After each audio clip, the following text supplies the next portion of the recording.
Selanjutnya itu akan mengabsen. Siapakah hari ini yang tidak hadir? Eliza, Bu. Mana perginya Eliza? Gak ada keterangan. Katanya dia ada urusan, Bu. Organisasi dia. Oke, jadi sekarang kita belajar tentang benzena dan turunannya. Tapi di sini kita mungkin akan belajar yang santai aja. Jadi di pembelajaran hari ini kita akan membahas tentang sejarah benzena, pengertiannya, sifat dan juga kegunaannya. Oke, langsung aja ke sejarahnya.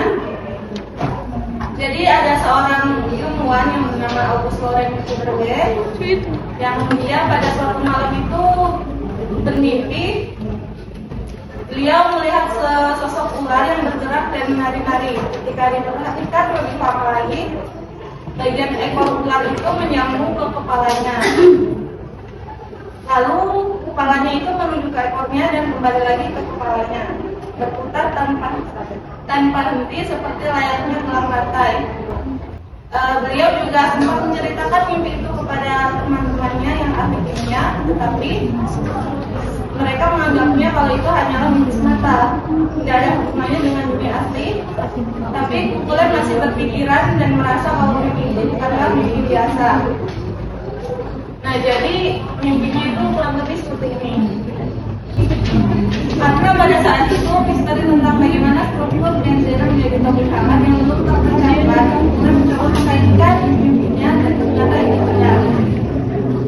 Kemudian Kukulen mengeluarkan hipotesis yang mengatakan kalau struktur benzena berpartikel atau karbon yang terdapat di seluruh karbon beraturan dengan satu atom hidrogen melekat pada tiap karbon. Rumus benzenanya itu C6H6 yang sebelumnya telah ditemukan oleh Fischer-Lick. Ini menjadi lengkap dengan strukturnya. Struktur benzena seperti ini ya. Kemudian beliau pun menyatakan kalau struktur pada benzena ini adalah ikatan tunggal dan ganda dua yang berselang-seling di sekeliling cincin. Supaya reaksi khusus pada senyawa organik tidak terjadi, maka ikatan tunggal dan ganda ini harus bertukar posisi dengan cepat. Ikatan rapat yang bisa berputar-putar ini dinamakan dengan delokalisasi. Jadi bentuknya seperti ini, heksagon, seperti sarang amoeba atau sarang air. Bentuk sederhananya seperti itu.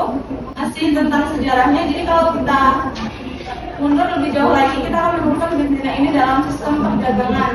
Pada tahun 1400-an, saudagar Arab itu suka melakukan barter dengan saudagar Eropa dengan barang yang disebut dengan bukan Jawi atau bahasa orang itu kemenyan Jawa.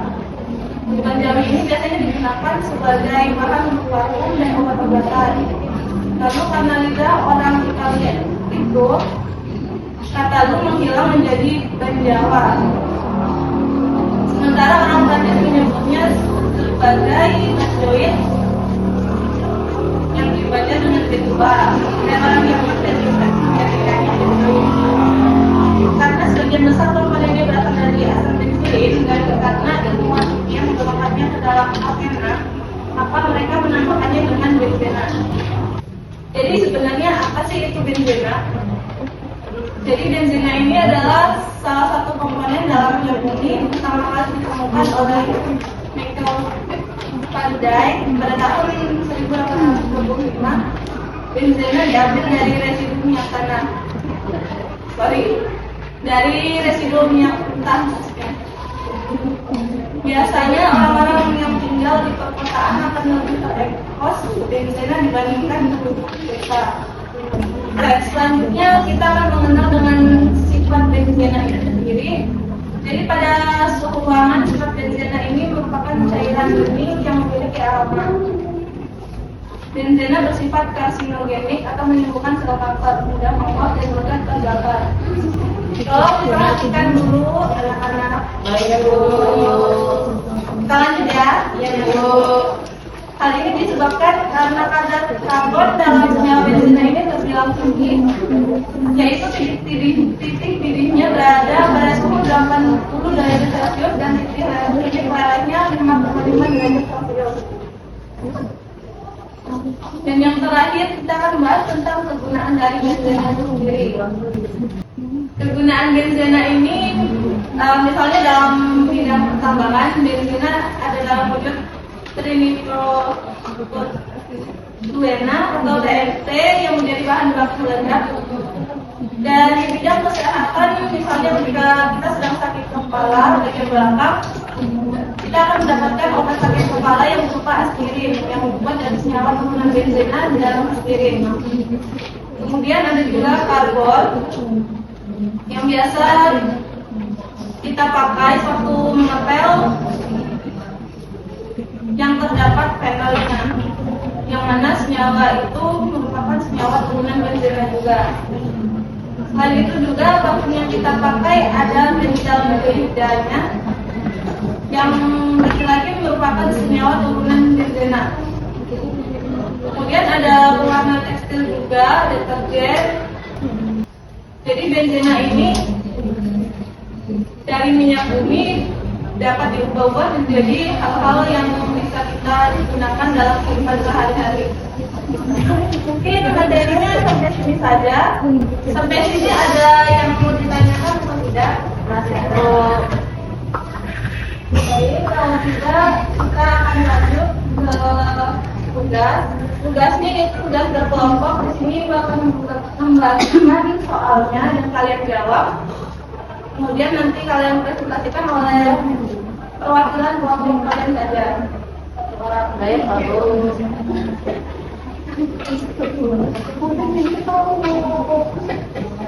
Jadi di sini ibu akan membagi ke dalam 3 kelompok saja. Jadi satu kelompoknya mungkin akan beranggotakan 5 atau 6 orang saja.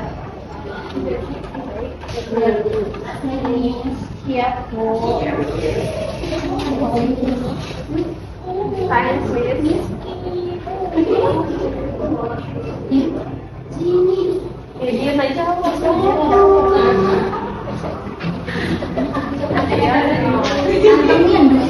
Buat mencari jawabannya kalian boleh pakai perkalian ya.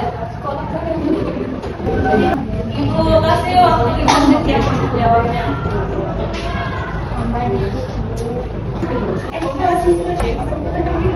Bagaimana, apakah sudah selesai? Kalau sudah, boleh kelompok 1 perwakilannya menuju ke sini untuk menjawab pertanyaan yang nomor 1A.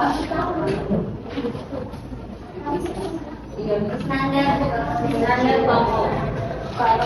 Ini kelihatan tak sama kami? Kelihatan. Kami aja.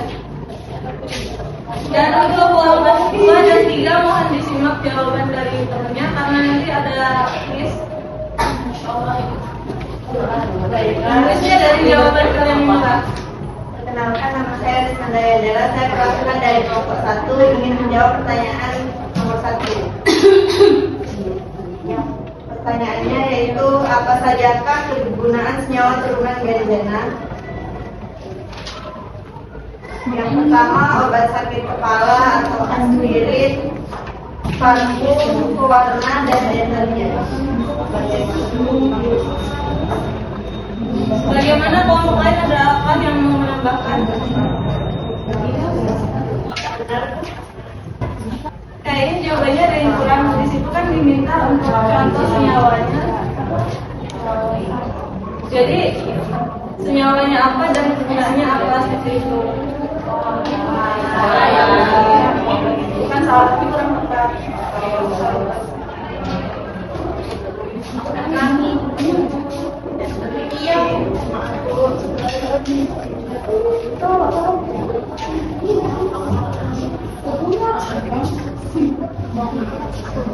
Boleh di ini yang sudah mengajukan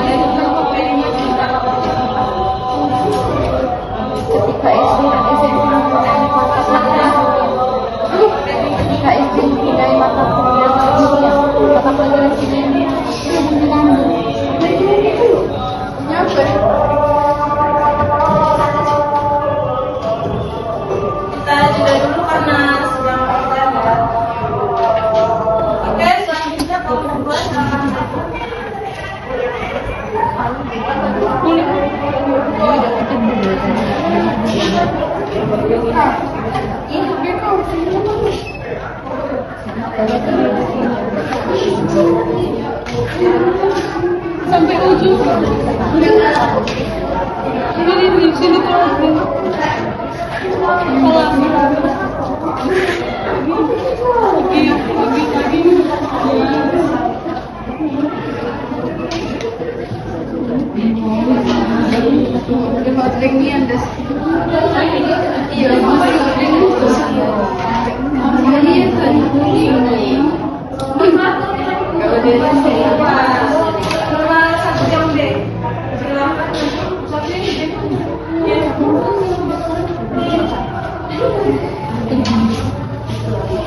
Senyawa apa saja yang bermanfaat dalam bidang farmasi? Yang pertama ada paracetamol, ada asam salisalan, yang ketiga ada antibiotik.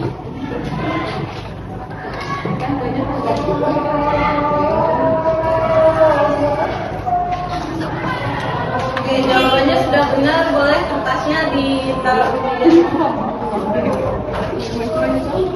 Selanjutnya yang terakhir kelompok 3, silakan lagi.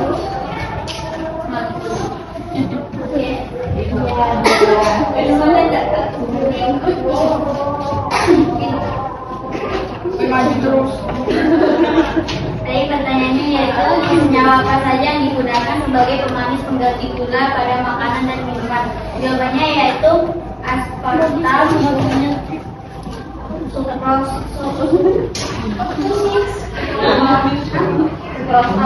glukosa, asesulfam, potasium. Jawabannya benar, tuntasnya boleh. Oke,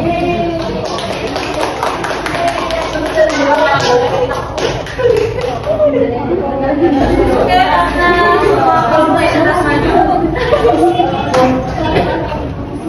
tolong diperhatikan dulu sebentar. Ya Bu.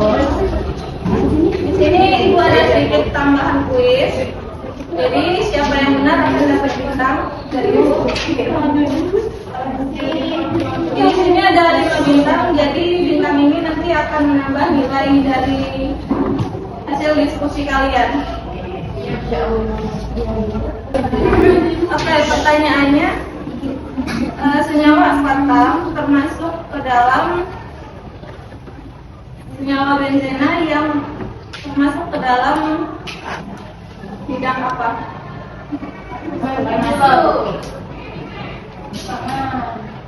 Angkat tangan dan sebutkan kelompok.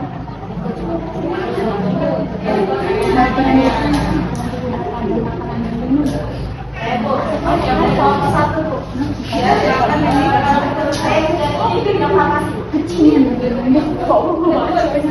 Jawabannya kurang tepat. Ada lagi kelompok lain jawabannya. Apa jawabannya? Benzena. Jawab apa? Bidang apa? Aspartam merupakan senyawa benzena yang termasuk ke dalam bidang apa? Jawabannya sih. Bio ya.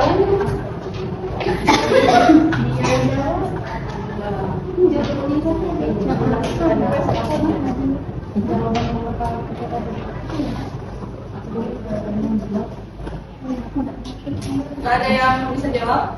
Ibu, sebentar ya Bu. Ini ada di jawaban kalian loh. Iya. Bu, saya Ya boleh, kelompok berapa?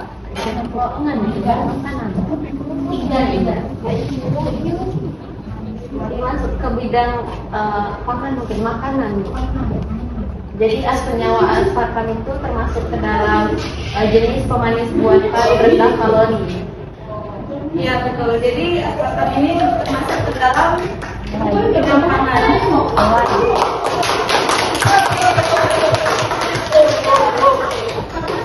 Oke, 1 bintang untuk kelompok 3. Selanjutnya 1 soal lagi mungkin ya.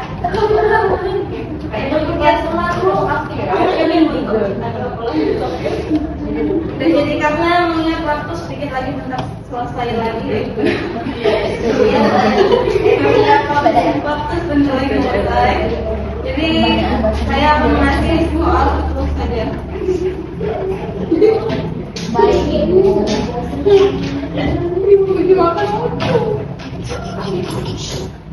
Oke, soal selanjutnya adalah senyawa benzenafenol bisa kita temukan dalam Senyawa produk benzenafenol apa Bu? produk bisa ditemukan Senyawa benzenafenol bisa kita temukan pada produk pada disinfektan, kompos juga nanti ya.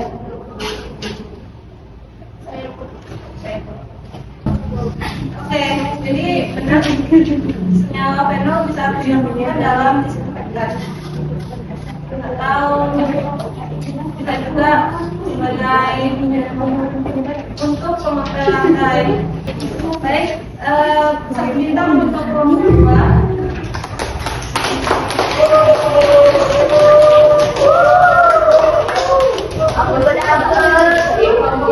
Jadi yang tidak dapat bintang hari ini adalah kelompok 1. Malu ay malu.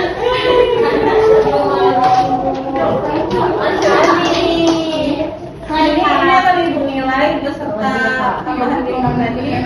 Oke, mungkin itu saja menurut hari ini. Untuk selanjutnya kita akan bahas tentang struktur dan nama dari benzina ini. Baik, itu untuk pelajaran hari ini dengan kita mengucapkan alhamdulillah.